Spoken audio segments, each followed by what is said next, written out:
یہ جب تک کریٹ نہیں کیا جائے گا.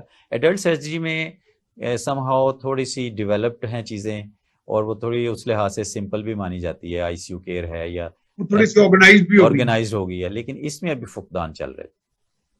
اچھا ڈاکٹر صاحب, یہ جو ہمارا وہاں پہ ڈراپ یعنی جو ریشو ہے of the doctors studying in the colleges, medical colleges and going for specialisation, جی اس میں اس طرح رجحان ہے کارڈیک سرجری میں؟ ہوتا یہ ہے کہ جو کارڈیولوجسٹ بھی اور کارڈیک سرجن دونوں پیدا تو ہو رہے ہوں گے جب اسٹوڈنٹ جب کوئی اسٹوڈنٹ ہاؤس جاب کر کے فارغ ہو جاتا ہے تو وہ اپنی آپشنز ڈھونڈتا ہے. مطلب اگر بائی چوائس کوئی آنا بھی چاہے اس طرف, تو جب ان کو اس طرف اوپننگز نہیں ملتی, آگے ان کو بلاک ملتا ہے, تو وہ ڈائیورٹ ہو جاتے ہیں. یہ ایک یعنی آپ سمجھ لیں کہ ایک طرف سے اسٹوڈنٹ کی ویل ہے, دوسری طرف سے کمپلائنس جو ہے وہ ملک میں اداروں کی شکل میں ہے, تو پھر ہی اس طرف فلو ہوگا. اگر وہ کلوزڈ ہے, آگے دروازہ بند ہے, تو پھر جو ہے نا وہ تو پھر اپنی اسپیشلائزیشن کو اس طرف لے کے جائے گا, اس طرف لائیں. جی بالکل, جہاں جا کے اس کو وہ ساری چیزیں. ڈاکٹر صاحب بڑا افسوس سے کہنا پڑ رہا ہے کہ ایک دفعہ ایک بہت بڑے ہاسپٹل کے سرکاری کے ہیڈ آف ڈپارٹمنٹ تھے آرتھوپیڈکس کے, بہت سینئر آدمی ہے, میں نام نہیں اس وقت لوں گا, پروفیسر تھے یعنی اس وقت بھی. تو وہ اس دفعہ مجھے کہنے لگے کہ بھائی آپ جرنلسٹ ہیں تو یہاں آ کے آپ چیف منسٹر یا پرائم منسٹر کے نوٹس میں یہ بات لائیں جی کہ یہ تو ہمارے نیومیٹک ڈرلز ہوتی ہیں جی, یعنی جس کے ذریعے وہ یہ آپریشن وغیرہ کرتے ہیں ہڈیوں کا جی, یعنی وہ ساری خراب پڑی تھی. میں نے directly talk to the chief minister and then جا کے پتہ نہیں, یعنی افسوس ہوا کہ ہمارے ہاں اتنا بڑا شعبہ جو انسانی صحت اور زندگی کو جس نے آگے لے کے چلنا ہے, میرا دنیا میں تو شاید یہ نمبر 1 یا نمبر 2 پرائرٹی ہے غالباً. میرا خیال ہے نمبر 1 پرائرٹی ہوگی. نمبر 1 پرائرٹی ہے ہیلتھ, جو ہے ہیلتھ اور فوڈ, دو ہی چیزیں ہیں جو پرائرٹی میں آتی ہیں. اب دیکھیں سر, اکاؤنٹیبلٹی کا جو الٹیمیٹ فیکٹر ہے وہ اللہ تعالیٰ کی ذات ہے, کہ ہم نے الٹیمیٹلی تو وہیں جا کے حاضر ہونا ہے, پیش ہونا ہے. اچھا, اب اگر وہ فیکٹر نہیں ہے تو پھر رہ جاتی ہے کہ جی ادارے یا جو اتھارٹیز ہیں, ادارے کا ہیڈ ہے یا جو اتھارٹیز ہیں, ان کے لیول پہ اکاؤنٹیبلٹی ایکسرسائز ہو رہی ہے یا نہیں ہو رہی ہے. تو یہ اکاؤنٹیبلٹی والا فیکٹر جہاں بھی ویک ہوگا تو اس طرح کے ریزلٹس نکلتے ہیں. ڈاکٹر صاحب واٹ ڈو یو سجیسٹ, کیونکہ دیکھیں ٹھیک ہے گورنمنٹ سے تو میں بھی اپیل کرتا ہوں, آپ بھی کرتے ہوں گے, تو گورنمنٹ کو بھی اب چونکہ اب گورنمنٹ چینجنگ بھی اب ٹرانسفارمیشنل سٹیج ہے, ٹرانزیشنل سٹیج ہے, وہ آنے والے وقت میں اس وقت کے جو ہمارے پنجاب کے چیف منسٹر ہیں وہ کافی متحرک ہیں ہیلتھ ایشوز میں, ان کو بھی میں اپیل کرتا ہوں اس ٹی وی کے چینل پہ بھی اور ادروائز بھی میں کروں گا کہ اس کو آرگنائز کیا جائے. کمیونٹی بیسڈ سولوشنز بھی تو نکالتے ہیں نا باہر کے ملکوں میں نے دیکھا اس میں لوگ. دیکھیں سر, جس طرح ہم یہ پروگرام کر رہے ہیں اس میں مقصد ہمارا انفیکٹ یہی ہے کہ ہم اس بات کو ہائی لائٹ کریں. اگر فرض کریں کوئی اوور لک بھی ہو رہی ہے کسی لیول پہ, ہم ایٹ لیسٹ ہائی لائٹ کریں, میرا یہاں پہ بیٹھنا, آپ کا یہ کویسچنز کرنا, تو ہم جو اتھارٹیز ہیں ان کو یہ ریکویسٹ کر سکتے ہیں کہ وہ اس طرف توجہ دیں, کیونکہ توجہ نہیں دی جا رہی تو یہ سارا فقدان ہے. اس کے علاوہ تو پھر اور کیا کیا جا سکتا ہے. یہی ہے. تو ڈاکٹر صاحب میرا خیال ہے ہمارے ہاں ویسے دنیا کے کئی ممالک دیکھ رہے ہیں, امریکہ میں تو خیر کہا جاتا ہے جی بہت چیریٹی ہے, لیکن میرا خیال پاکستان کسی ملک سے کم نہیں ہے. اس میں ہمارا کو اللہ تعالیٰ پہ ایک ایمان کامل ہے کہ وہاں سے ہمیں اجر ملتا ہے, اس دنیا میں بھی ملے گا آگے بھی. تو میرا خیال چیریٹی لوگ بہت دیتے ہیں, اگر اس کو آرگنائز کر لیا جائے میرا خیال ہے. جی آپ کی بات بالکل بجا ہے, بلکہ اس فیلڈ میں خود ایک چیریٹی آرگنائزیشن کے ساتھ اٹیچ ہوں. الخیار فاؤنڈیشن ایک ہے جو مینڈنگ ہارٹس کے نام سے, میں نے ان کے کافی سارے یہ آپریشنز کیے, اور وہ کس نام سے ڈاکٹر صاحب؟ مینڈنگ ہارٹس, اور فاؤنڈیشن ہے ہاں, اور الخیار فاؤنڈیشن ہے یہ. تو اس میں ہماری بڑی کامیابی رہی, ہم نے تقریباً 100% ہمارے ریزلٹس رہے. اور اس میں یہ تھا کہ میں جب آرمی میں تھا ادھر میں نے سٹارٹ کیے, پھر ہم مختلف ہاسپٹلز میں کرتے رہے. جب آپ آرمی میں باقاعدہ یہ کر رہے تھے ادھر ہی میں نے شروع کر دیا. جی میں نے کر دیے تھے. اچھا, اب اس میں بہت خوش آئند یہ بات تھی کہ کوئی بھی میرے پاس پیشنٹ آتا ہے تو میں اس کو ان ٹائم آپریٹ کرتا تھا، اور اس کے ریزلٹس بھی اللہ تعالیٰ نے اچھے دیے.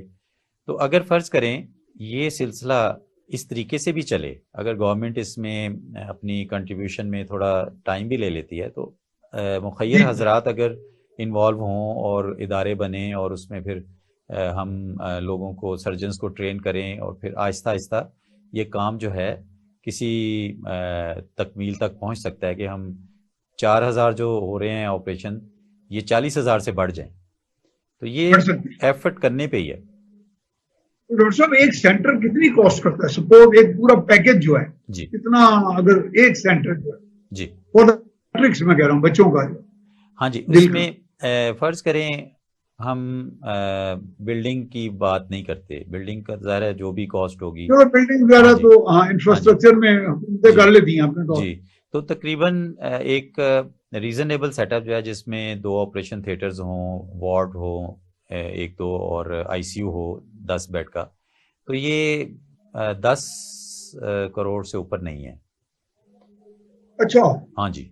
یہ تو ڈاکٹر صاحب جس طرح کی ہماری کمیونٹی جی آپ پتہ نہیں کتنے 100 بلین ہاں جی روپیز سالانہ چیریٹی دیتی ہے اللہ کے نام پہ، یہ اگر لوگ مل جائیں تو انسانیت کے نام پہ، ہاں جی ایک اگر یہ منظم ہو جائے، جیسے ہمارا یہ ایک بڑا اچھا، جیسے آپ نے بتایا اخیار فاؤنڈیشن ہے، جی اسی طرح الخدمت گروپ ہے، آپ نے دیکھا ہوگا جی جی جی کہ وہ اربوں کی انہوں نے جا کے ایسے ان کی اس سارا کا یعنی کنٹریبیوشن ہے، جی، اور اس نے یہ ترکی میں سیریا میں جا کے بھی کام کیا، غالباً آپ نے بھی باہر کے ممالک میں کام کیا. میں عراق میں ریسنٹلی گیا ہوا تھا، وہاں میں نے کام کیا، وہاں بھی فقدان ہے. وہ جو بھی وہاں پہ ہوا انویژن ہوئی اس کے بعد اس چیز کا وہاں بھی بالکل فقدان ہے. وہ انڈیا بھیجتے ہیں سارے بچے جو ان بیماریوں کی، وہ انڈیا میں گیا، میں نے وہاں کافی سارے آپریٹ کیے، تو پھر I had to come back کیونکہ یہاں کمٹمنٹس تھیں.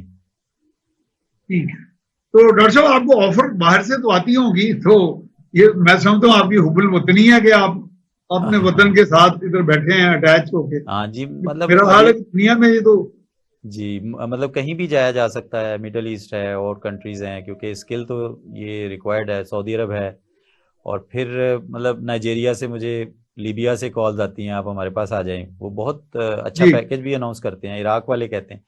لیکن میرا یہ خیال ہے کہ اللہ تعالیٰ اس کی توفیق دے، اگر یہیں پہ خدمات کا موقع ملتا ہے تو وہ ایک زیادہ بہتر چیز ہے. میں یہ سمجھتا ہوں، یہ تو بڑی میں سمجھتا ہوں حب الوطنی کی سوچ ہے ماشاءاللہ. میں تو سمجھتا ہوں کہ اس طرح کے لوگ، اب یہ میرا خیال ہے کہ اس میں ڈاکٹر صاحب آپ کوئی حفظان صحت کے اصولوں پہ بھی میں آپ چاہیں گے کہ کوئی آگاہی ہو اوور آل، تاکہ کوئی مائیں اس طرح کا کیئر کریں، پریکاشن کریں، جن کی فوری رسائی نہیں بھی اچھے گائنیکولوجسٹ کے پاس، اس میں کوئی ایک ان کو کیا فالو کرنا چاہیے فیکٹ؟ دیکھیں، ایک تو جس طرح آج ہم اویئرنیس کے لیے بیٹھے ہیں، اگر ہم پبلک اویئرنیس میں یہ چیزیں لائیں کہ ہم لوگوں کو ایجوکیٹ کریں کہ جب پریگنینسی ہوتی ہے تو کم از کم کسی اچھے گائنیکولوجسٹ سے الٹرا ساؤنڈ کروائیں، تاکہ ایک اسکریننگ ہو جائے کہ ہارٹ میں 4 ہفتے میں ہارٹ کی مکمل تشکیل ہو جاتی ہے، تو اچھی جو گائنیکولوجسٹ ہے وہ یہ بتا سکتی ہے کہ اس میں کوئی پرابلم تو نہیں ہو رہی، اور پھر نارملٹی ہے تو وہ آئیڈینٹیفائی کر لیں. لیکن آپ دیکھیں جو لوگ کھانا کھانے کی جن کو گنجائش نہیں ہے، پریگنینسی تو ہونی ہے، وہ تو ایک طبعی فیکٹر ہے، تو وہ کس طرح سے گائنیکولوجسٹ کی فیس اور یہ وہ پھر سرکاری ہاسپٹلز میں جاتے ہیں، وہاں پہ کیا یہ سہولیات میسر آتی ہیں نہیں آتی ہیں؟ بہت بڑے کویسچنز ہیں، بہت بڑے کویسچن.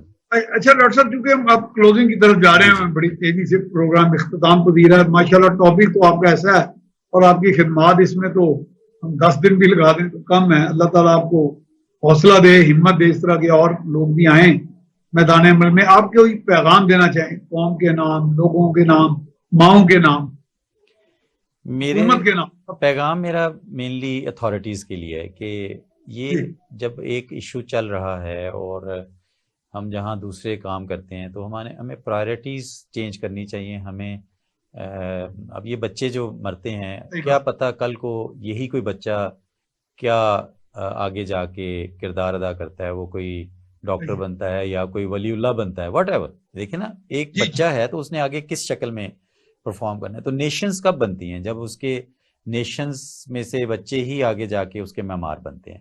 تو اگر ہم ان کی اموات ہوتی گئی تو وہ ہوتی آگے گئی تو یہ ایک اموات اور پھر نیشن کا ڈاؤن فال یہ ایک الگ سے سیگمنٹ چل رہا ہے. اور بھی بہت ساری ایشوز ہیں لیکن اتھارٹیز کے لیے میری ریکویسٹ ہے. بہت اچھا پیغام ہے ڈاکٹر صاحب. میں آپ کا بڑا مشکور ہوں, آپ تشریف لائے. ان شاء اللہ تعالیٰ آپ کو دوبارہ زحمت دیتے رہیں گے جی انشاءاللہ. تو ناظرین آپ نے یہ ساری بات چیت سنی. ماشاءاللہ پاکستان میں پیڈیاٹرک ہارٹ سرجن جو کہ ہمارے ساتھ ایک بڑے مایہ ناز ڈاکٹر عابد حسین صاحب آرمی میں بھی رہے ہیں. تو ویسے تو یہ بات سن کے افسوس بھی ہوا کہ پاکستان میں پیڈیاٹرک ہارٹ سرجن صرف 10 ہیں اور ٹوٹل ہارٹ سرجن بھی کچھ 40, 50 یا 100 کے لگ بھگ ہیں, کیونکہ سینٹرز بھی کم ہیں اور جو بچے تعلیم حاصل کر کے یہ ہیلتھ کی جو آگے بڑھتے ہیں تو ان کو سینٹرز کی کمی کے باعث آگے جا کے وہ اس میں اسپیشلائزیشن نہیں کرتے اور اس طرح بچوں کی اموات ہو جاتی ہیں. افسوسناک بات یہ ہے کہ 56,000 بچہ ہر سال اسی مرض کے ساتھ لقمہ اجل ہوتا ہے. تو اس کے ساتھ ہی اپنے میاں سیف الرحمان کو اجازت دیجیے. اللہ نے